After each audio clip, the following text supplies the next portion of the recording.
Bom dia, boa tarde, boa noite, galera. Sejam bem-vindos ao canal Kelby. Hoje nós iremos para o último tópico na questão dessa cinemática mais simples, onde só existe deslocamento, tempo e velocidade. Hoje vamos juntar todos os conceitos anteriores e fazer uma coisa só. Mas primeiro a gente tem que entender os conceitos anteriores. Então bora lá pro peito.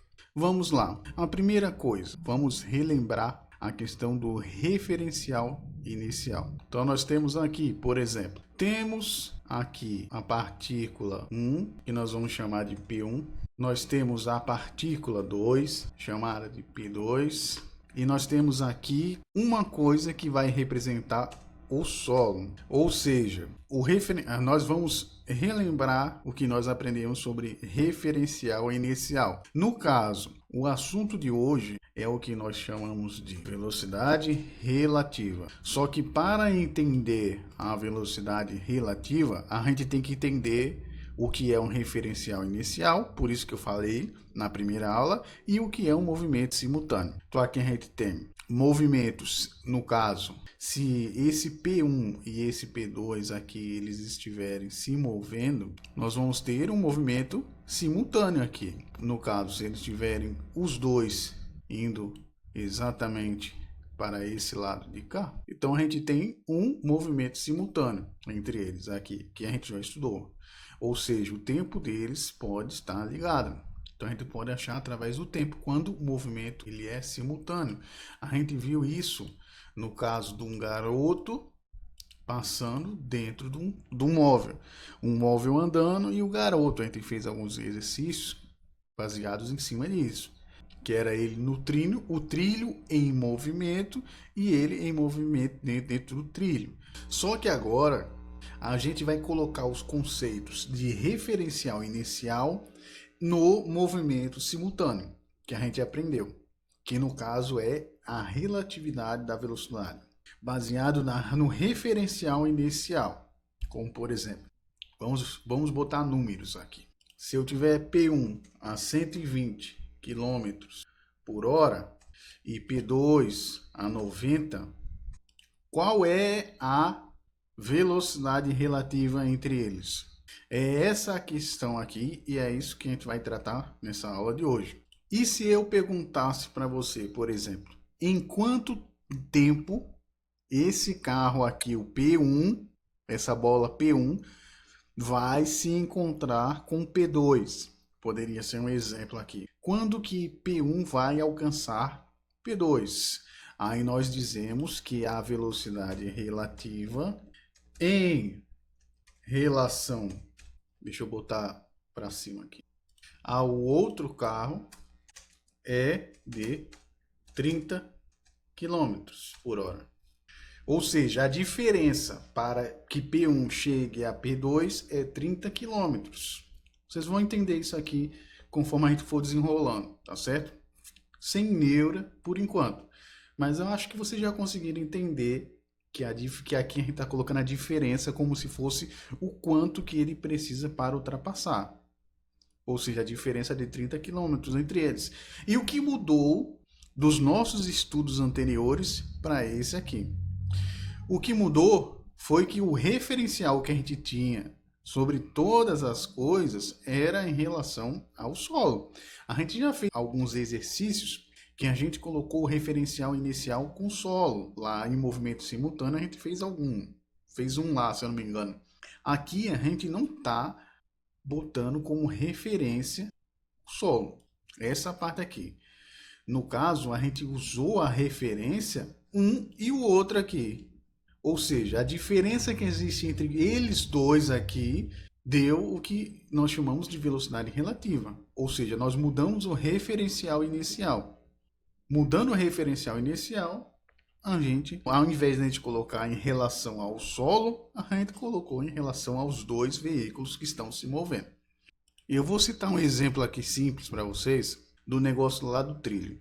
Tinha um exercício que a gente fez que tinha um menino lá que era basicamente assim. Tava o trilho, mais ou menos aqui, e o menino. Vamos supor que isso aqui era o menino. Aí tinha a velocidade do trilho, que ficava aqui, do menino andando, dentro do trilho e tinha a distância total. Não sei se vocês se lembram desse exercício. Nesse caso aqui, é como se a gente não quisesse a distância em relação a esse solo aqui, essa trajetória, mas apenas como, por exemplo, se a gente pegar só essa parte aqui. A referência que a gente vai tomar é o menino em relação ao carrinho, como foi o exemplo que a gente fez, que a gente achou o cálculo do menino em relação ao carrinho, e não entre o carrinho em relação ao solo. A gente fez esse exercício. Então é bom vocês se lembrarem, se vocês não assistirem essa aula, se vocês não assistiram, é bom vocês assistirem, que vocês vão ver que é exatamente a mesma coisa. Então vamos agora para a definição.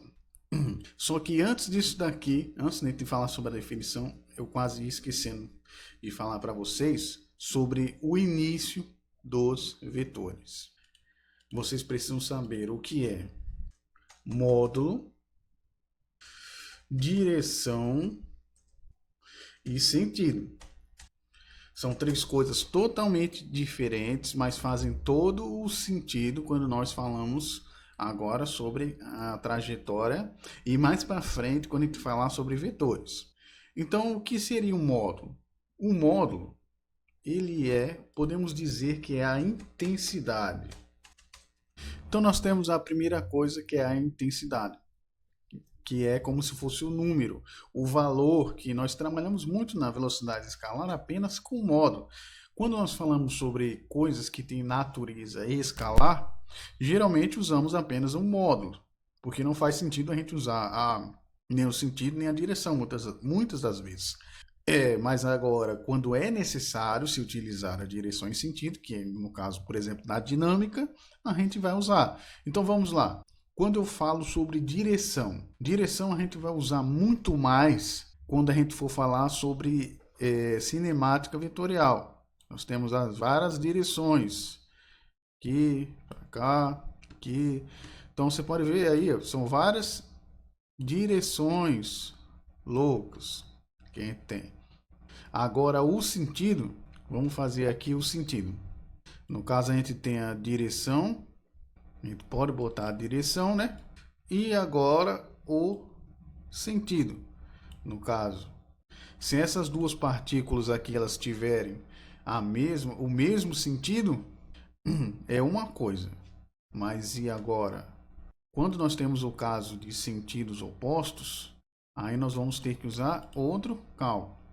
Aí vocês podem me perguntar, mas por que tem que ter tantas coisas assim, direção, sentido? Eu vou explicar para vocês que existem partículas que não têm apenas um movimento, como por exemplo o comportamento de um elétron. Um comportamento de um elétron ele tem vários movimentos.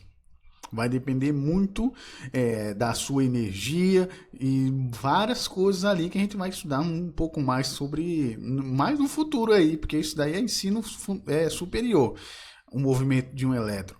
Ou seja, tudo isso aqui é para mostrar para vocês que existem vários movimentos, mas aqui, como é mais por ensino médio, a gente só bota apenas um, que é a questão da direção aqui.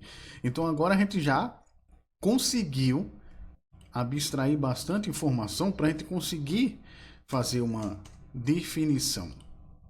Então, se nós temos duas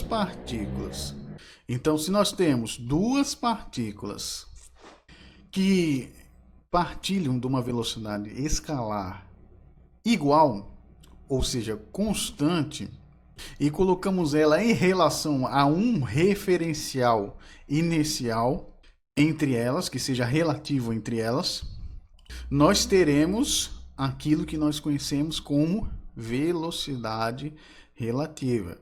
Novamente, quando nós temos duas partículas, aqui é bem simples, pode ser muito mais, mas quando nós temos duas partículas e elas têm uma velocidade que seja igual e que possa colocar um referencial inicial entre elas, nós teremos o caso de uma chamada velocidade relativa.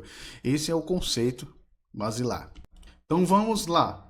Agora que a gente definiu aqui os boi, deu os nomes dos boi, vamos fazer a velocidade relativa? Primeiro, a velocidade relativa de objetos que partilham do mesmo sentido. Então, a gente vai ter. Nós dizemos que a velocidade relativa de A em relação a B é igual a isso daí. Ou seja, quando você vê velocidade relativa igual a A menos B, no português significa que a velocidade relativa de A em relação a B. É assim que se fala.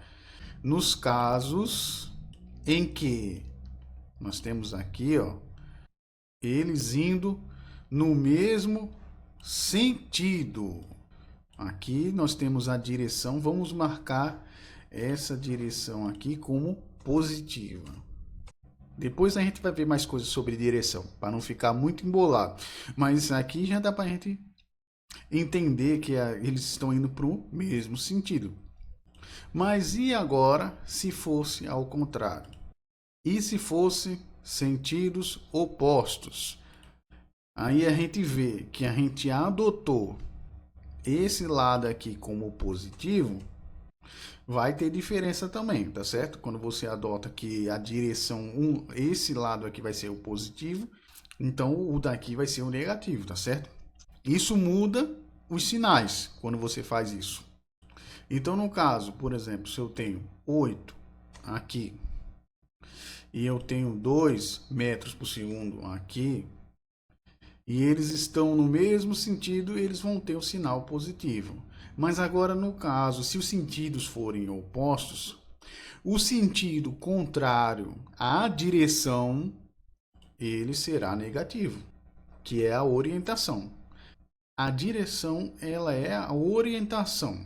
Tudo que está contrário à direção que você escolheu vai estar como negativo. Por último, a gente vai falar sobre duas regras extremamente importantes sobre a velocidade relativa. São essas duas regras aqui que são importantes, que na hora que a gente for fazer exercício, a gente vai aplicar elas. Então não vou perder tanto tempo aqui falando. Vamos só ver. Então, primeira regra. Se as partículas que estão lá, elas estiverem no mesmo sentido, pode-se calcular o valor absoluto da maior para a menor. Aí aqui existem dois casos. O primeiro caso, se a primeira partícula ela for maior, a gente faz VA menos VB. O segundo caso, se a partícula VA ela for menor que VB, a gente faz VB menos VA. Lembrem-se disso, dessa regra aqui, que tem que calcular o valor absoluto da que é maior. E o segundo caso é sobre sentidos opostos. Quando nós temos sentidos opostos, nós somamos os valores, tá certo? Que é VA menos VB, no caso, quando estão em sentidos opostos. Esses sentidos opostos podem ser de duas formas, ou indo um contra o outro, ou se afastando. São sentidos opostos do mesmo jeito. Então, tem esses dois casos. E é isso por hoje, galera. Espero que vocês tenham gostado do vídeo. E na próxima a gente vai fazer alguns exercícios práticos. Ah, não, ainda não. A gente vai falar sobre função horária da posição para depois fazer exercício. Então, na próxima aula a gente vai falar um pouquinho sobre função horária da posição, tá certo? Então, até a próxima aí, galera. Valeu!